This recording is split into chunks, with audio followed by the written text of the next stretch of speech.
تقييم اللعيبه: مصطفى شوبير 10 من 10، وما اشوفش حد غيره طول ما هو سليم وجاهز. ما اشوفش حد غيره في الجون، ما اشوفش حارس مرمى في النادي الاهلي غير مصطفى شوبير. 10 من 10، ولو حد تاني كان موجود كان الاهلي يخسر 2 3 مستريح. هادي رياض 7 من 10، وبحسه استنساخ من ياسر ابراهيم، يعني نفس الروح، نفس الجرينتا، نفس الجريه، نفس التدخل، نفس كل حاجه.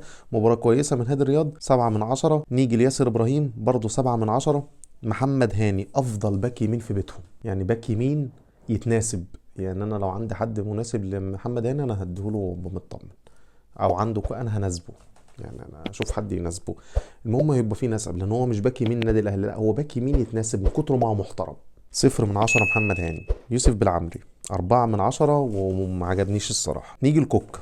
في كوره يا مؤمن يا مسلم يلي بتفوتها في نص ملعبك على حدود 18 الاهلي في الشوط الثاني تحديدا، بتفوت لمين؟ وانت على حدود ال 18 بتاعهم يا ابني؟ وانا مش فاهمك. روح الله يهديك ويخرجك من النادي على خير قبل ما تجلط حد فينا ولا حد يجيله سكته قلبيه. 0 من 10 كوكا.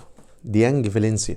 ما هي فالنسيا مش هتاخد لاعب بيستخلص بس، هتاخد لاعب بيسلم وبيستلم، فهو لو كان في الخير ما كانش رماها الطير. الاستلام والتسليم بقالك فتره مش شغال عليهم. الاستلام والتسليم 0 من 10، وتقييمك كتوتال كله برضو 0 من 10. اليو ديانج، وحاول تحسن من الاستلام والتسليم في نص الملعب. نيجي لامام عاشور، حاول ولكن بدون ايجابيه، 5 من 10. محمود حسن تريزيجيه، كفايه انانيه، يعني كفايه انانيه، لان انت بتوقع الريتم كتير قوي. كنت انت ولا اشرف بن شرقي بتوقع الريتم كتير قوي. يعني اللقطه الوحيده اللي شفت فيها سرعه في اتخاذ قرار اللي انت طلعت من الملعب في وقت التغيير بسرعه، فاهم؟ قلت لها الشرب بسرعه. دي الحاجه الوحيده اللي انت عملتها بسرعه النهارده. احمد السيد زيزو، مالك بقى يا حبيبي؟ عليك اقساط، مش واخد 100 مليون؟ العب بقى، نلعبه بقى ولا ايه؟ يعني انا بحس بانعدام بركه في لعبك، يعني انت بحسك كده كلام بيني وبينك يعني من غير ما حد يسمعنا، بحسك على جنابك كده مش مستريح لك. 0 من 10 احمد السيد زيزو. واقول لك على حاجه، حسين الشحات عنده كوره قدك 10 مرات.